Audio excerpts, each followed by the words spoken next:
Amir Adnani, thanks so much for joining us on Wall Street Unplugged. Hey, Frank, nice to connect with you again. It's been a while. Do you know how long we know each other for? I went back, and I don't know why, just the other day. It's sort of coincidence that we have you on. And I saw the picture of Timur, and when we were in New York City, that was, I think, like 10 years ago, right? I met Mario Granero and stuff like that. I mean, it was a long, long time ago. That was one of the first times I think we met in person. That's a good way of dating it, because Michel Temer was the president or vice president of Brazil at the time. I think VP. One of the others. He became president. He was. You're right. That's right. He was VP, and then he became president. It's sort of depressing in a way, isn't it? Not that was a long time ago. To look back at what it was like to be in New York City at that time. Like, think about all the people, the bustling nature of coming and going, and just. I talk to friends, and I know you have friends and family in New York City as well, and kind of what it is like now, right? And it's sad. It is kind of just. And that was like in the middle of Manhattan, in a heart Midtown. We were at the Plaza Hotel with a big event. I mean, it was really, really cool. We had a good time, and we went to New York City a couple of times too. It was just, it is sad. It really is sad that what happened. But man, we could talk about that forever. But I want to get something that's exciting. I don't want to say that. No, because the last how many years, right, since Fukushima, and I don't think people know how long you've been doing this and how long you've been involved in uranium, and just a testament to you, man. Because holy cow, I mean, being in uranium all that time. I always said, man, I wish you just picked another sector or anything else, because it's almost like being an executive of a coal company right now. So unbelievable what you've done with UEC. And let's start there. So Uranium Energy, let's bring everyone in. Tell us a little about Uranium Energy, maybe how it started, and we'll bring up all the fundamentals. And everyone that knows about this, just bear with us, because we want to bring everyone in together for people who listen to this for the first time. Well, in 2005, as an entrepreneur, I became very interested in what was happening at the time with the nuclear renaissance, which was everywhere back then in terms of meeting the needs of carbon emission-free electricity with nuclear power. And there was a real supply-demand shortage from a standpoint of how much uranium was available to fuel these reactors. The industry had been out of favor for a long time. And I know for those of you that know the uranium story today, this might sound very similar to what's been going on in the last 10 years since Fukushima happened. But in 2005, I had a very similar setup. And that really captured my attention.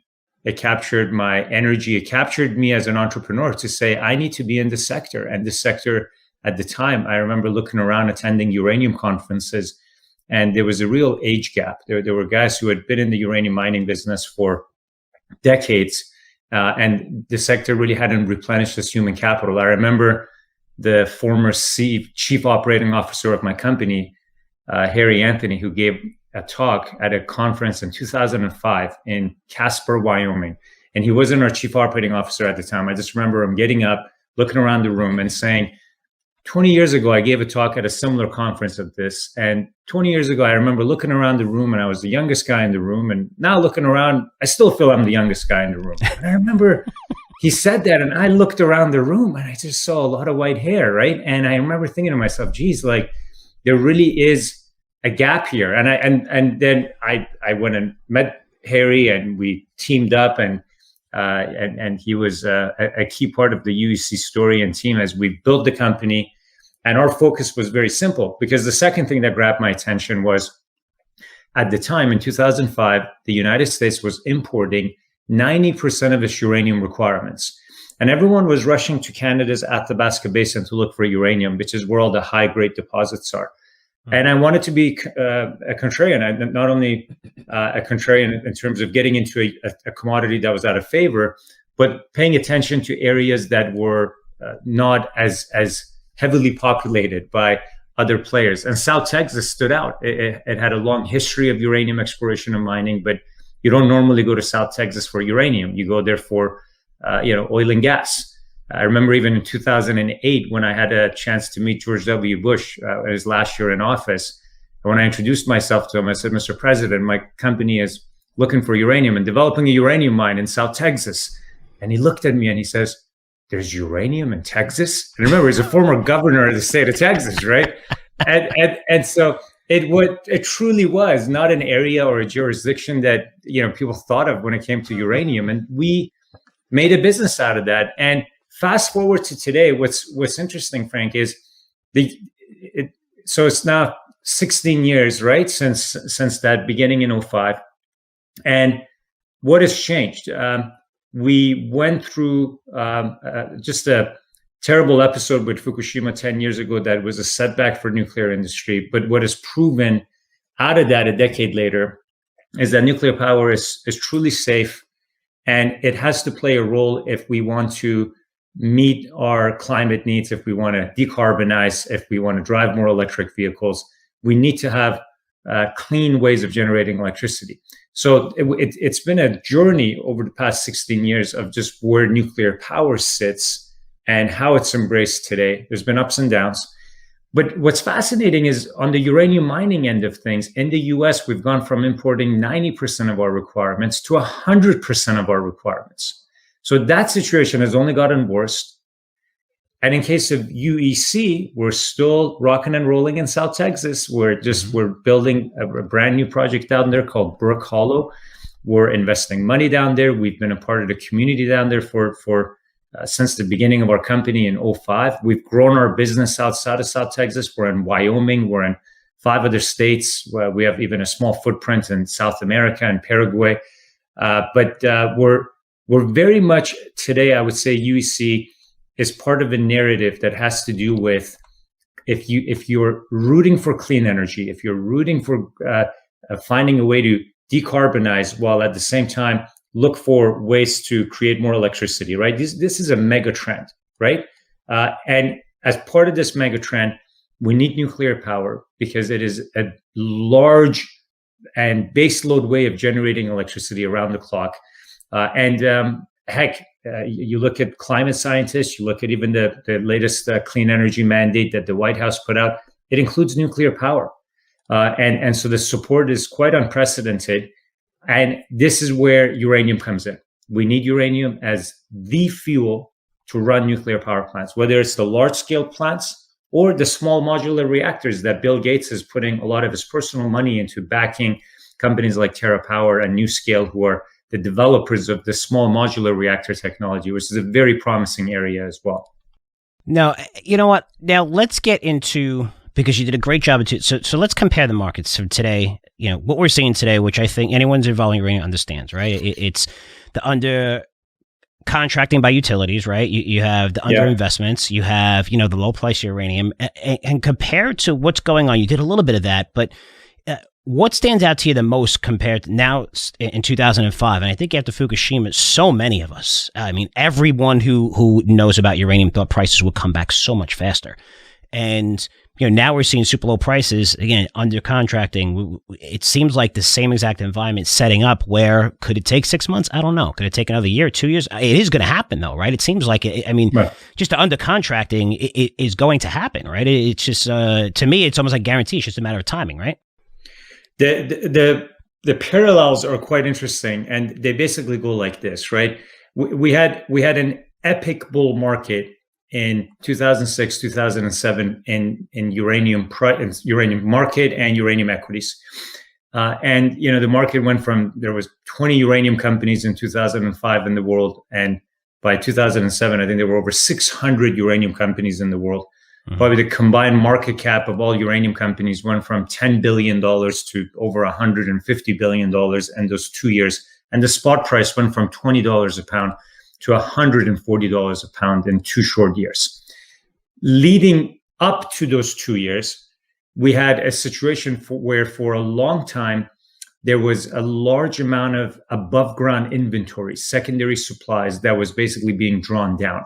And where it was coming from was basically a byproduct or side effect of the end of the Cold War. When the Cold War ended, beginning in around early 90s, the US signed a treaty with Russia called the Highly Enriched Uranium Treaty to dismantle Soviet-era warheads and take highly enriched uranium, blend it down to low enriched, and sell that into the utility market in the US to generate electricity. So the same warheads that were pointing at the US during the Cold War became basically the source of fuel to create 20% of US electricity, which is how much nuclear power supplies in the US. That program that basically was a secondary supply, and it took a long time for that to be drawn down. As we sort of came into 2006, we had this low uranium price environment for a long time because of large amount of secondary supplies, which meant there was a long period of underinvestment in exploration and development. And then all of a sudden, there was this positive attitude of embracing nuclear power, the nuclear renaissance of 2006, China, India, and all the emerging economies that really were transitioning hundreds of millions of people in their population into the middle class. That need for energy, that need for electricity was driving the growth of nuclear energy in those emerging markets. Bring it forward to today, right? You have some interesting similarities. The agreement between US and Russia, the HEU agreement, that ended in 2013. In the last decade, we had another type of secondary supplies, above ground inventories, that basically were the inventories of Japanese utilities that shut down. And they didn't need uranium anymore because of what happened in that country with Fukushima in 2011. So not only did we have above ground inventories, or basically uranium that the Japanese reactors didn't need anymore for the last decade, but we also had contracting that had happened in the previous bull market cycles that gave bigger producers prices at higher levels than what the prevailing spot price was. So they kept producing even though the market was oversupplied. Today, what we have is a situation where the above ground inventories have been drawn down, very similar to what was happening leading into the 06 bull market. The contracts that were in place for those producers, those hedges have basically rolled off and are coming off. And so there's a lot more of exposure to the spot price. That's why we've seen some large successful mines like the McArthur River mine in Canada shut down as a result of a low uranium price environment. And all of a sudden, we have this embrace for nuclear power, similar to the nuclear renaissance of 06. We have climate scientists, we have the Biden administration, we have green organizations who are embracing nuclear power as part of the solution to decarbonize and meet the net zero neutrality goals that corporations and countries are setting. And so some very compelling backgrounds, and the comparison there is compelling also on the supply side. Because of low uranium prices, there's been an underinvestment on the supply side of uranium as well over the last decade, as it was leading up to 2006. Leading up to 2006, though, there was a major mine that was being developed called Cigar Lake. And when it flooded, it actually became a catalyst for the market to rally. Ironically, this time around, there isn't a Cigar Lake to flood to be a catalyst, but that's actually the bullish point. There isn't a Cigar Lake. What do I mean by that? There isn't one very large mine that is under construction as we speak that can immediately come online as a response to higher uranium prices. Most projects today that are at a development stage, unlike 2005, are not even fully permitted yet alone being under construction. And so I think the comparison sort of between today and 05 leading up to those bull markets of 06, 07 is quite a compelling one. Obviously, as you said, we can't perfectly get to the bottom of exactly when we're going to have that inflection point where things take off. But there's a very compelling sort of scenario there. And I think maybe the only difference, Frank, is that while there was Cigar Lake back in 05 and there isn't a Cigar Lake today under construction, I think above ground inventories today are at a higher level than they were in 05. But I think those two things basically offset each other. And the situation in the US is quite compelling. In 2006, 2007 bull run, the United States Department of Energy was a seller of uranium from government stockpiles. In fact, part of the rally in 07 was capped when the Department of Energy announced they were going to be selling uranium from government stockpiles. Fast forward today, another big difference in a positive way is the United States government has announced a plan to purchase physical uranium to basically create a new strategic stockpile, the U.S. uranium reserve over the next decade. The Department of Energy is going to buy $1.5 billion worth of uranium. We didn't have that in 2006, 2007. They were doing the opposite. They were selling uranium. All right. So before we go any further, do you remember this? So if you're on a Curzio Research YouTube page, I have a picture there where I visited your house and plant, and I'm holding, a little container of yellow cake. So I don't know why I have a smile on my face holding this. I never realized it, but anyway. I think you were smiling because usually when you held that, I may have made a Texas proud comment by saying that the yellow cake from Texas is just a nicer shade of yellow than the yellow cake from elsewhere. That was great. That's great stuff. All right, so I had to put that Texas, up. Texas yellow cake, baby. Oh, that's great. That's great. So I want to. You talked about a few things here, and I can bring this. This is your presentation. This strategic uranium reserve, 1.5 billion program over 10 years, and 75 million in appropriation fiscal 2021. Where you guys are well positioned for that. Are you worried at all? Because in the past, Democrats didn't support uranium as much. And this isn't political, this is fact. But now I haven't seen, and they control everything I have in the U.S., all three branches of government. I haven't seen them really come out against this.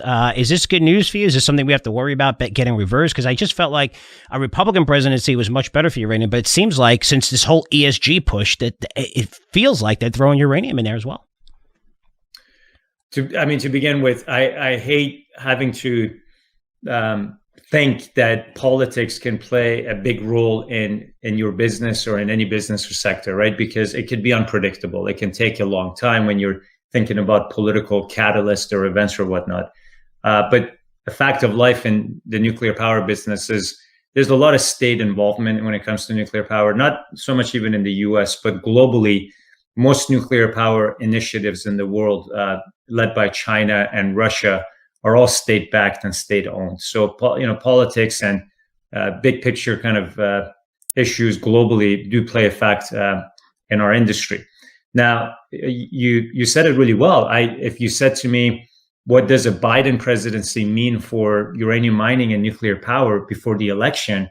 I would have probably said not as certain as what I thought a Trump re-election and Trump presidency meant, which was a more clear stated position of support for nuclear power and uranium mining under Trump, and not so certain with Biden. And to everyone's positive surprise, as soon as right after the election, and as Biden kind of people and administration came in, we saw the theme around why they were embracing nuclear power switch from national security, which was a big concern of President Trump, to meeting the clean energy mandate of the Biden administration. We saw the first time ever in the history of the Democratic Party support for nuclear power as a policy. We saw a bipartisan support for the approval of the budgeting, the appropriations for this U.S. uranium reserve passed very swiftly through the House and the Senate. I was a bit surprised at how fast and smooth it actually went. And this continued positive posture towards recognizing that, look, you can go after all sources of energy. And as you know, the Biden administration is not exactly a friend of the coal industry or the oil and gas industry or carbon industries. You can go after all those major sources of power generation and then also decide to cut nuclear as well, right? I mean, renewables on their own don't cut it, right? And you got to kind of pick and choose what lineup you're going to have out there when it comes to the energy matrix. And nuclear power is in there, and it's in a big way. And the reality is, it's the first time also in history that nuclear power is the second largest source of electricity generation in the US and the largest source of emission-free electricity generation in the country. So these are, I don't want to say too big to fail, but I mean, these are important weightings that nuclear power is playing towards meeting our energy needs, meeting our electricity needs. Amir, when I look at this too, because not only that, and that's great for you, because I would have been a little bit worried about that, but it just seems like it's more favorable. You're right; they just can't take everything offline. But this right. leads to $64,000 question, which everybody knows. I know you've been asked this a million times, but you don't normally see oil stocks go higher without the price going higher, especially if it's under a price that's economical to produce, which say is, some will say $30 for oil, but basically it's like 1% of their wells. It's more like 40, 45. And I've been to every major shale oil and visit them personally. I hear it's around $50, $55 for uranium. We are at $29, $30. And everything is there. You see, limited supply. You know that these electricity companies are going to have to lock in contracts. So there's the demand, right? There's the demand picture. You've seen a lot of bigger mines come offline. It's just everything is positioned perfectly. China, more plants coming online. Japan reopening, more plants coming online. Why are we not seeing prices go higher? We have to, I think, remember that with all the issues that happened around COVID, nuclear power plant owner operators, the utility companies, had to really first and foremost think about how they're going to continue operating in a COVID world. And that came number one, preoccupation and priority.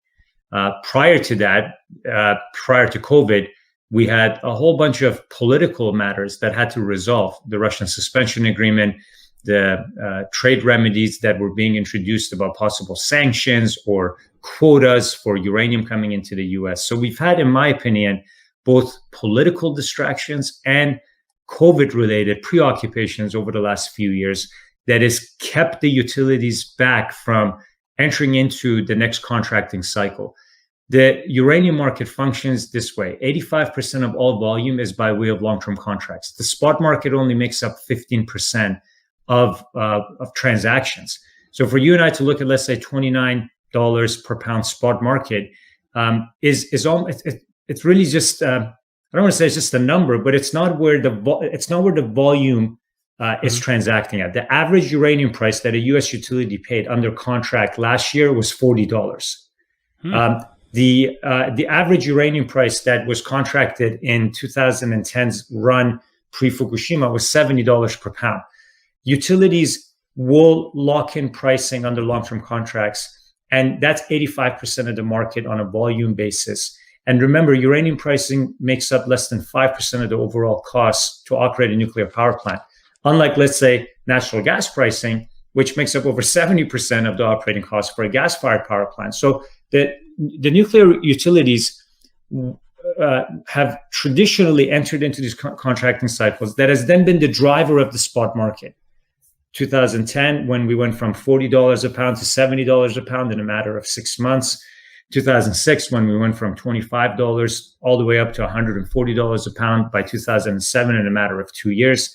It's the utility contracting cycle that drives that.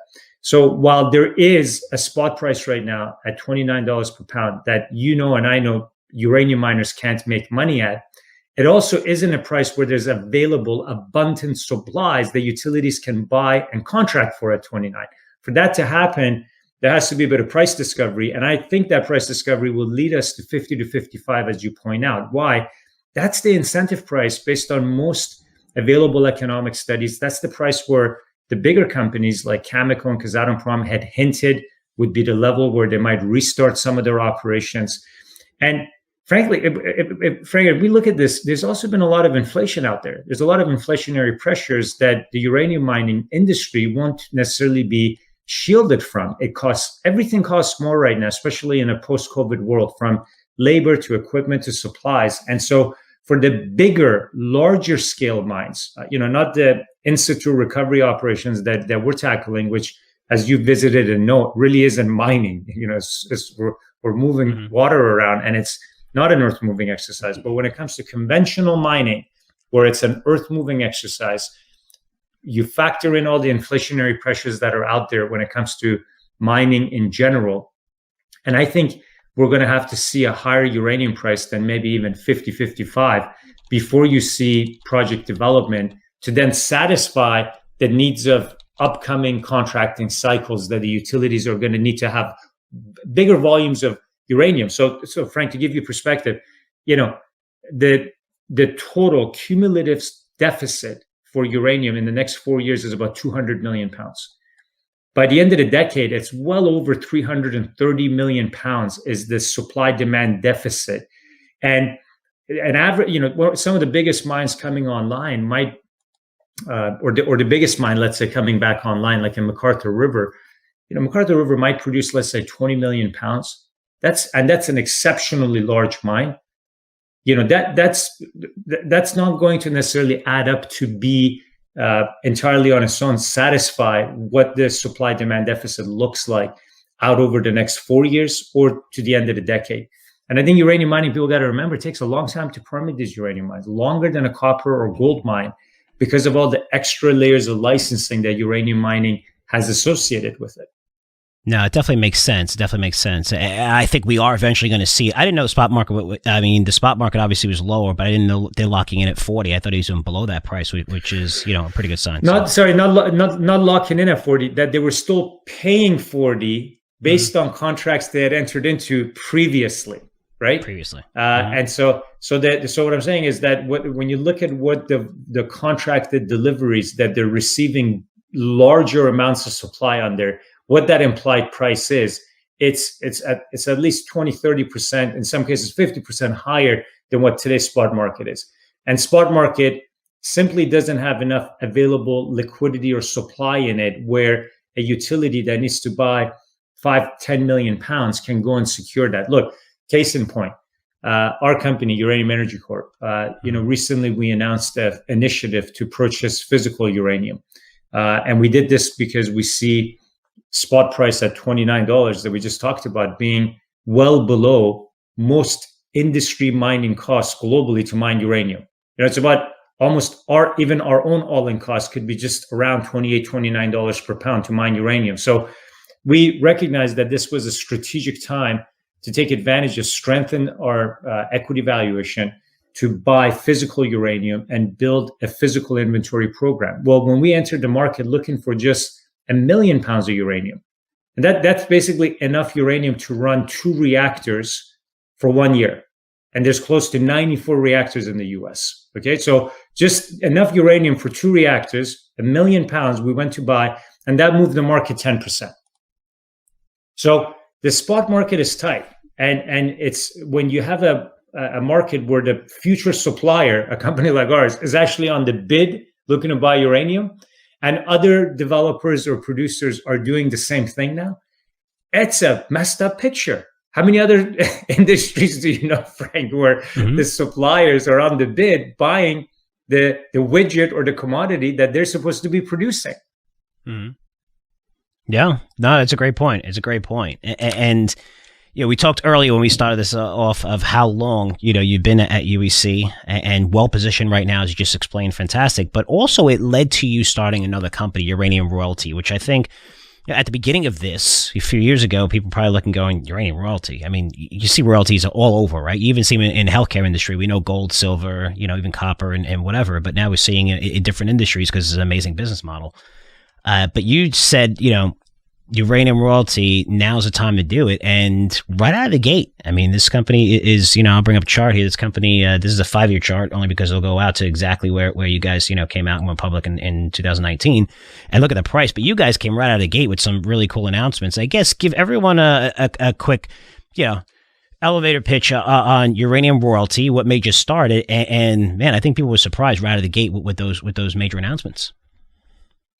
The royalty business model, especially in the gold sector, has proven to be an effective way to build companies that end up with exposure to not only the underlying commodity, but also they end up with that embedded optionality that we look for when it comes to exploration, embedded optionality when it comes to expanding profit margins or just operating margins when a commodity price goes up and you're operating a mine, right? And why is that? When you own royalty, and royalty is basically a contract, right? And when you own a basket of these contracts or royalties between the royalty company and various miners and producers and operators, you're getting a percentage, a fixed percentage of their revenue for the life of mine, including exploration upside or success that operator may have. Except with the caveat being, we're not on the hook as a royalty owner for any, and I mean any, of the capital investment and the ongoing costs associated with mining, all the time, energy, and effort that goes into doing that. And so that's why you look at companies like Franco-Nevada, Wheaton Precious, Royal Gold, in the gold sector, and these companies trade at 3 times NAV, where the producers trade at 1.5 times NAV. They trade at better cash flow multiples, partially because they don't have the big capex lift the miners typically do, and they can operate with such small G&A. You can run. I think Wheaton Precious Metal with a 30 or 25 billion market cap has a total of 30 employees. Yep. It takes 30 employees to run an exploration camp, yet alone a mine. And so we looked at this model and just felt like with the bear market we've been in uranium, there hasn't been active interest in the uranium sector to build a dedicated royalty company, but that the next 10 to 20 years, there is going to be the need to build and operate and finance many new mines to meet this growing demand for uranium and the deficit that we talked about. And so it really felt like the right point in the cycle to come and launch a pure play royalty company focused on uranium only. There wasn't anything else like it out there. And we felt that this could only be done by uranium people that are in the uranium business with knowledge of the industry, that understand where the opportunities lie, understand the nuances, the difficulties, the technical issues around uranium mining. And so this was all the genesis and the reasons behind forming Uranium Royalty Corp, taking it public. There was also a key benefit in this to Uranium Energy. Uranium Energy, along with other companies like Altius, which is a big diversified royalty company, and Mega Uranium, a number of corporate backers got involved early on with Uranium Royalty. And it's been through a huge benefit for us at Uranium Energy. We now have an equity position in URC. We own 19% of the company that is now worth close to $40 million, right? And we basically took stock in exchange for a few non-core royalties to establish that position. So we've done very well with that at UEC. But at Uranium Royalty, being the first and only publicly listed uranium royalty company has meant we have a first mover advantage, and we've capitalized on it.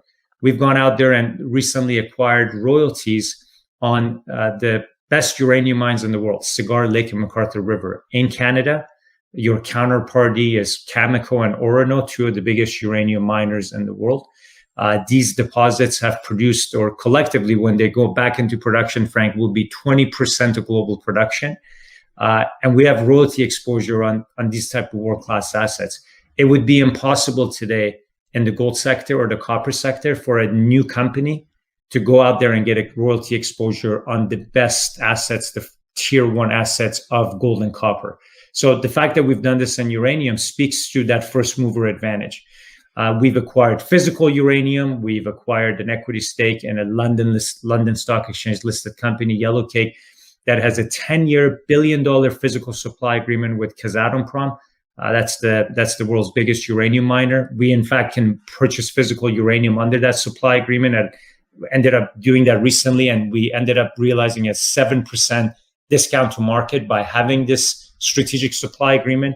So it's a very interesting way of playing the uranium sector, right? You can, when you think about uranium, you can look at a company like Uranium Energy that's focused on the U.S. production business.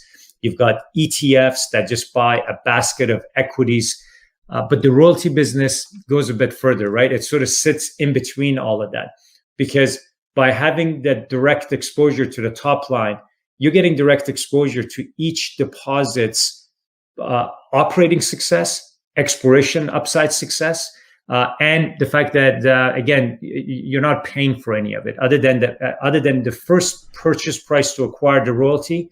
Any of the ongoing costs associated with mine development, a royalty company is not responsible for. So it's a very cool, elegant business model. And the team that we've brought on board are individuals who've spent their entire careers building uranium mines, exploring for uranium deposits. So you've got also a very uranium-specific team coupled with financial expertise and experience who's now out there building uranium royalty further. And I think it's a very interesting way to play uranium. And it's the only royalty company out there in the world. I commend you too, because you brought up gold royalty companies, the Franco-Nevadas, I mean, Sandstorms, you go on and on, name 10 of them. But the way that they make their money is during bear markets, right? Because they're able to get a piece of amazing, amazing projects. And when you look at gold and some of these companies that were close to going under, they were so leveraged, right? I mean, the majors were in big trouble, 13, 14, that, they were looking to finance. And this is a way to give. Now today, they're the strongest companies in the world. They're amazing, producing at $900 and they don't need to give away anything, but it's hard to find projects. Same with uranium. When you came out with this, it's, getting stakes in Cameco. If you're going to see the price go to $70, $75, you're not going to be able to get, it's going to be much more difficult, right? So you're just coming in when you came in, and this is, I don't want to say 2018. You're probably talking about a little bit before that. It's really incredible. And just to see, it's got to feel a lot better with this company compared to, UEC or gold where those trends just lasted, it was such a bearish trend for such a long time, right? That it was crazy. But, look, we wanted to keep this at 30 minutes. We're going a little late. I'm going to ask you one last question here because we really covered uranium to death. If you had to do it all over again, one of our closest friends, one of the people that we follow for all of our lives, was Rick Rule. Says, I think he was the one that said, either be a contrarian or die. Would you choose to be a contrarian since you're a contrarian? But yet, it took a long time for uranium to come back. It took a long time for gold to come back. Or would you do it differently and be like Disney, get into streaming late and watch your stock price triple in a year, which, they might get hurt later on. But to do it all over again, what would you do? What would you choose? Would you choose to be contrarian all day? I think to be a contrarian, you have to be comfortable in your own skin. You have to really have, I think, the passion for being a contrarian, because otherwise it's very difficult. Frank, it has been a lonely place the last decade being in the uranium business. It's not interesting for people. It has been out of favor. It's tough, man. Like, you're not coming to work every day high-fiving and rolling in and getting lots of media coverage, analyst coverage, but there's hardly any uranium analysts left, for example. So it's not easy. And so I think the only way to truly persevere as a contrarian is to be so passionate and committed to the cause and to the concept of being a contrarian to then really last. I think it's so much easier said than done, right? Yeah, of course it makes sense to be a contrarian. Everyone wants to be a contrarian, like go after something that's out of favor or a sector that's out of favor. But when those sectors or themes test you, and you gotta just stay with it for way longer, that's when it comes out. So to answer your question, I absolutely relish the sectors I'm in. The potential I see in them are enormous. I've never doubted it. Would never do it any other way. I hate the idea of ever looking back in my life and having regrets, and I don't have any regrets about any of it. Has it been challenging? Yes. But has it allowed me to build a place and grab market share for my companies, be it Uranium Energy or Uranium Royalty, or as you say, get my hands on royalty, for example, royalties on blue chip assets, or be able to pick up and team up with the best people at Uranium Energy, for me to get a chance to partner up with a former United States Energy Secretary, Spencer Abraham, who's the chairman of our company, who you've interviewed. If I was, let's say, one of 100 oil and gas companies, I wouldn't have been able to attract the unique people that we have, because we're one of 5 or 6 companies in the world that can mine uranium. The scarcity factor with being in the uranium business, with having production capabilities in the uranium business, with being able to get projects and assets at discounted valuations, I relish that. I love that. I do it all day long. And sometimes I get worried. I'm like, geez, if that bull market comes tomorrow, do our companies have enough assets? Shit, I bet we better hurry up and do more before this thing becomes mainstream popular. So anyways, I'll stop there. No, you know what? And I'll end with this here. I always define character of how people act when things aren't going good, right? Because everybody wants to be your friend when things are going good. And examples as I was invested, I've done well in private placements I invested in. One was a cryptocurrency company. It was a crypto mining company. And in 2018, the market went to crap and my investment went to crap. And instead of really getting into the market and trying to build those assets and doing everything you can, they really sat on their hands. And now when the market turned around, they didn't benefit as much as everybody else.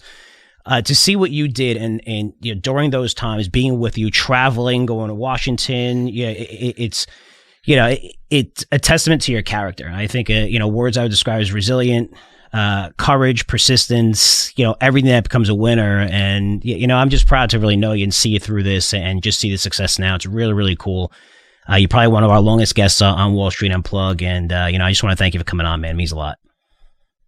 Thank you. I really appreciate that, Frank. That was an awesome interview, and look forward to coming back and doing it again soon. I just can't wait to the day where we're going to interview each other and you're going to say, holy crap, it's $100 a pound uranium. Like one of these days, that's got to be the interview, right? Like how many times have we interviewed and we're talking about $20 uranium, $25 uranium, $30 uranium? No, absolutely. I wouldn't think we'd be so excited breaking 30, right? You break 30, like we broke 30, right? You never thought. It's just expectations are so low right now. So absolutely, man. Yeah. So thanks so much for coming on. And as always, we'll talk again soon, buddy. Thanks, man. All right. Thank you. Bye.